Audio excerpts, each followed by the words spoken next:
Film की शुरुआत में हम एक इंट्रूड को देखते हैं।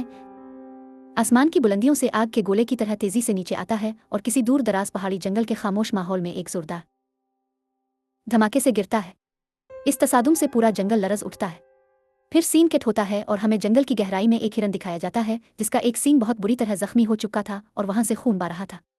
वो मासूम हिरन अभी तक सदमे की हालत में था और समझ नहीं पा रहा था कि आखिर उसके साथ किया हुआ है। तभी कैमरा आहिस्ता से घूमता है और हम उसके पीछे झाड़ियों से एक अजीब व गरीब टेंटेकल को किसी सांप की तरह रेंगते हुए इसकी तरफ बढ़ते हुए देखते हैं। इस टेंटेकल के ऊपर छोटे छोटे सैकड़ों और भी टेंटिकल्स लगे हुए थे जो किसी भूखे शिकारी की तरह अचानक इस हिरन पर टूट पड़ते हैं और इसे संभलने का मौका दिए बगैर वहीं तड़पा तड़पा कर मौत के घाट उतार देते हैं। असल में यहाँ हमें यह हौलनाक सच्चाई पता चलती है कि जो इंट्रूड जमीन पर आकर गिरा था इसके साथ कोई इंतहाई खतरनाक और बेरहम एलियन इस दुनिया में कदम रख चुका था।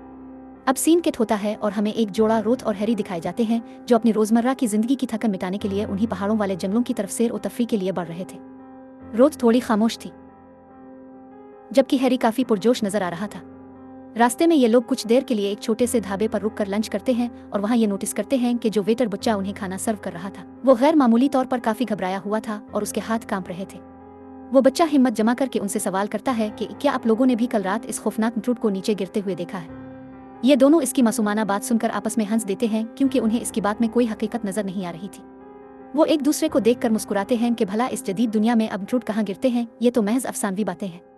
ये लोग दोबारा अपना सफर जारी रखते हैं और जैसे जैसे जंगल की तारीकी और गहराई बढ़ती है रोथ को बार बार ऐसा महसूस होता है जैसे कोई दरख्तों के पीछे छपकर उनका पीछा कर रहा है और उनकी हर हरकत पर नजर रखे हुए है।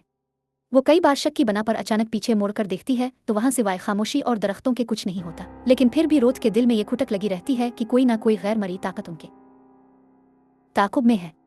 चलते चलते शाम के साए गहरे हो जाते हैं और परिंदों की आवाजें भी थम जाती हैं। ये लोग एक हमवार जगह देखकर वहां दोबारा खाना पकाते हैं, अपने टेंट लगाते हैं और दिन भर की थकन के बाद सोने की तैयारी करते हैं। आधी रात का वक्त था जब अचानक रोथ की आंख खिल जाती है। इसे किसी बहुत ही अजीब और करख्त शोर ने बेदार कर दिया था।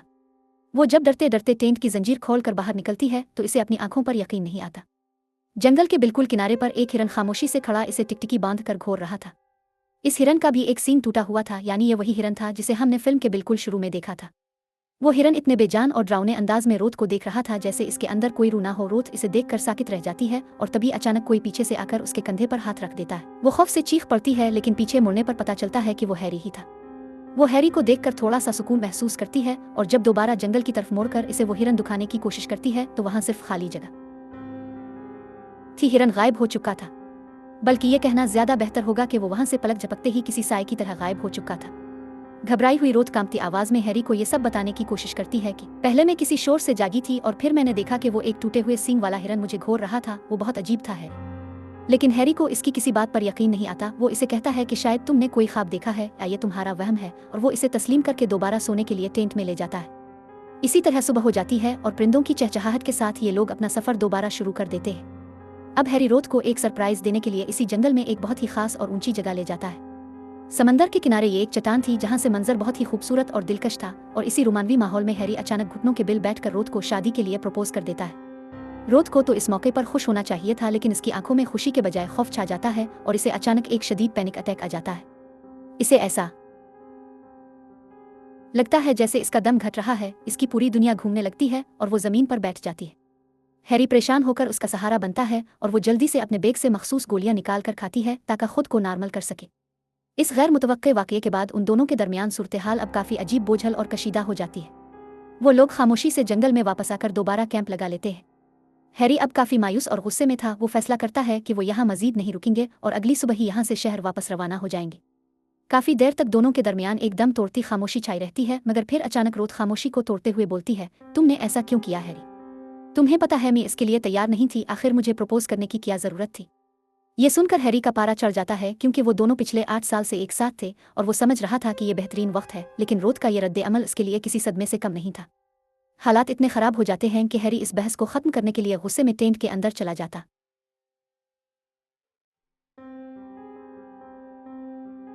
है और रोथ वहीं बाहर आग के पास अकेली बैठी रह जाती है। अंधेरा बढ़ने के साथ ही इसे दोबारा वही पुराना एहसास होने लगता है कि जैसे कोई दरख्तों के झुंड में छुपा उसकी हर हरकत को नोट कर रहा है। खैर, रोथ भी उन सब चीज़ों को अपना वहम समझकर नज़रअंदाज करती है और सो जाती है। सुबह जब रोथ की आंख खुलती है तो सूरज निकल चुका था, लेकिन हैरी वहाँ मौजूद नहीं था। इसे वहाँ एक लिखा हुआ नोट मिलता है जिस पर दर्ज था कि मैं थोड़ी देर के लिए वॉक पर जा रहा हूँ और जल्द ही वापस आ जाऊंगा। हैरी के दौर होते ही रोथ को अकेला वक्त मिल जाता है और वो अपने डॉक्टर को कॉल करने के लिए मोबाइल निकालती है, लेकिन पहाड़ों के दरमियान सिग्नल न होने की वजह से कॉल नहीं हो पाती।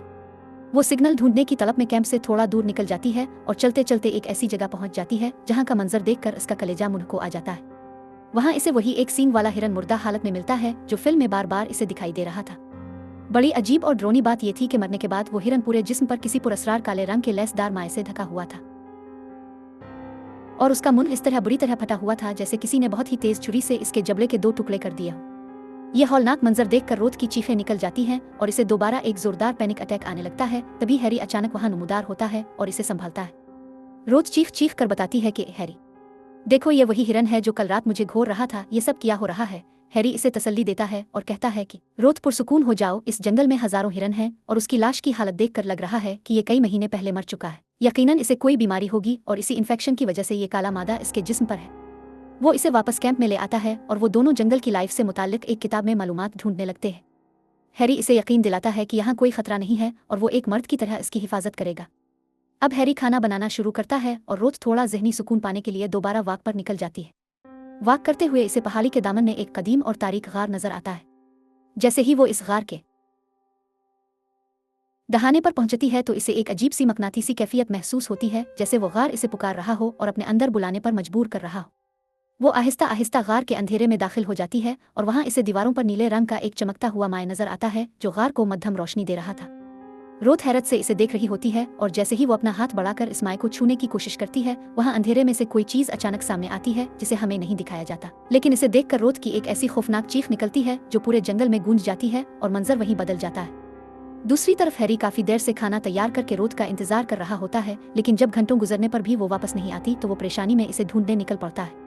काफी तगोदो के बाद इसे रोथ मिल तो जाती है, लेकिन अब रोथ की शख्सियत में एक ऐसी तब्दीली आ चुकी थी जिसे देखकर रीढ़ की हड्डी में झुरझुरी आ जाए।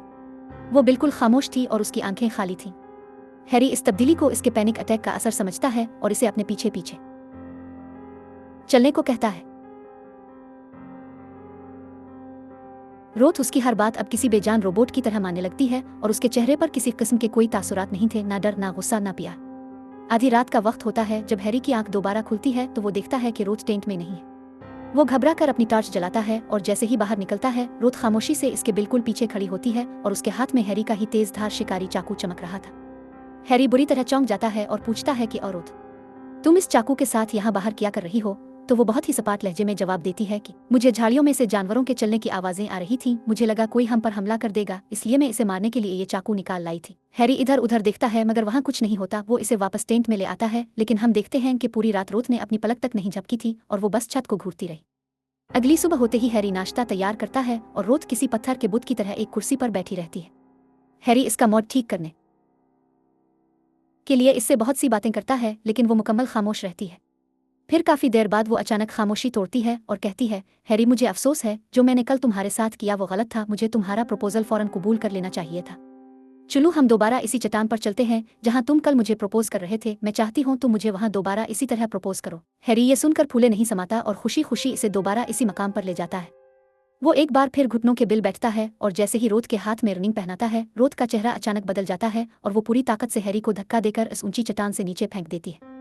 हैरी हुआ में लहराता हुआ नीचे पत्थरों पर जा गिरता है और उसके गिरने की आवाज से ऐसा लगता है जैसे इसकी तमाम हड्डियां टूट चुकी हों और वो मौके पर ही मर गया। रोथ वहां से पागलों की तरह भागना शुरू करती है और भागते भागते गिरकर जख्मी भी हो जाती है। इसे वहां एक और सैया जोड़ा मिलता है जो वहां कैंपिंग कर रहा था। वो इसे इस हाल में देखकर मदद की पेशकश करते हैं। रोथ हाँफते हुए बताती है कि मुझे कुछ याद नहीं, बस मुझे यहाँ से बचाओ। वो लोग पुलिस को बुलाने का सोचते हैं, लेकिन सिग्नल अब भी नहीं थे। वो लोग रोथ को अपने साथ बिठाते हैं ताकि सुबह होते ही इसे शहर ले जाएं, लेकिन रोथ अब भी खौफजदा और खामोश थी। अचानक रोथ अपनी जेब से वो चाकू निकाल लेती है, जिसे देखकर वो जोड़ा डर जाता है कि शायद ये उन पर हमला करेगी, लेकिन रोथ सामने की तरफ इशारा करती है। वहां से हैरी चलता हुआ उनकी तरफ आ रहा था और हैरत की बात ये थी कि इतनी बुलंदी से गिरने के बावजूद उसके जिस्म पर एक खराश तक नहीं थी। रोथ ये देखकर दोबारा जंगल की तरफ भागती है। वो लड़का हैरी को रोकने के लिए इसके करीब जाता है, लेकिन हैरी के जिस्म से अचानक एक खंजर निकलता है और वो पलक झपकते में इस लड़के का हाथ काट देता है और इसे बेरहमी से कत्ल कर देता है। इसकी बीवी चीखती हुई रोथ के पीछे भागती है, लेकिन हैरी किसी शिकारी की तरह इसका पीछा करता है और इसे पकड़कर उसके मुंह के भी 2 टुकड़े कर देता है। अब रोथ के सामने वो खड़ा था जिसे वो हैरी समझ रही थी, लेकिन वो दरअसल वो इलीन था जिसने हैरी की शक्ल, इसकी तमाम यादें और उसके एहसासात तक चरा लिए थे। रोथ इसे बताती है कि इसे सच्चाई तब पता चली जब वो गार में गई थी और वहां इसने असली हैरी की मस्खशदा लाश देख ली थी। तभी इसे समझ आ गया था कि जो शख्स इसके साथ वापस आया है वो हैरी नहीं बल्कि कोई और मखलूक है। वो इलीन रोथ को मारता नहीं बल्कि इसे बताता है कि हैरी के जज्बात जज्ब करने की वजह से इसे अब रोथ से एक अजीब किस्म की मोहब्बत महसूस होने लगी है और वो इसे बचाना चाहता है क्योंकि बहुत जल्द उसकी पूरी फौज जमीन पर कब्जा करने के लिए पहुंचने वाली है। आखिर में वो इलीन रोथ को एक कोकन जाल के अंदर कैद कर देता है ताकि वो रोथ के जिस्म के अंदर दाखिल होकर मुकम्मल तौर पर रोथ बन सके। लेकिन जैसे ही वो इलीन रोथ की शख्सियत में ढलना शुरू होता है, इसे रोथ के लाशूर में छुपे हुए इस शदीद पैनिक अटैक और अंजाती का सामना करना पड़ता है जो रोथ की जिंदगी का हिस्सा थे। वो इलीन इस इंसानी तकलीफ और जहनी कर्ब को बर्दाश्त नहीं कर पाता और उसका दिमाग फटने लगता है। रोथ उसकी इस कमजोरी का फायदा उठाती है और पास पड़ा एक भारी पत्थर उठाकर इस इलीन के सर पर इतनी जोर से वार करती है कि इसका सर कुचल जाता है। रोथ लहूलुहान हालत में वहां से भागकर अपनी गाड़ी तक पहुंचती है और पागलों की तरह गाड़ी चलाकर जंगल से निकल जाती है। लेकिन फिल्म के आखिरी मंजर में दिखाया जाता है कि रोथ अभी गाड़ी चला ही रही होती है कि गाड़ी के रेडियो से इलीन की आवाज दोबारा आने लगती है और जब वो ऊपर देखती है तो आसमान से हजारों की तादाद में वहीम ट्रूप्स और इलीन शिप्स जमीन की तरफ गिर रही होती है। यानी अब पूरी दुनिया पर उनका कब्जा होने वाला है और इंसानियत का सूरज गुरूब होने वाला है। इसी खौफनाक मोड़ पर यह फिल्म खत्म हो जाती है। आप ऐसी ही मजीद कहानियां सुनना चाहते हैं तो हमारे चैनल कन्वर्ट एक्सप्लेन हिंदी को अभी सब्सक्राइब करें, इस वीडियो को लाइक करें और बेल आइकन पर क्लिक करें।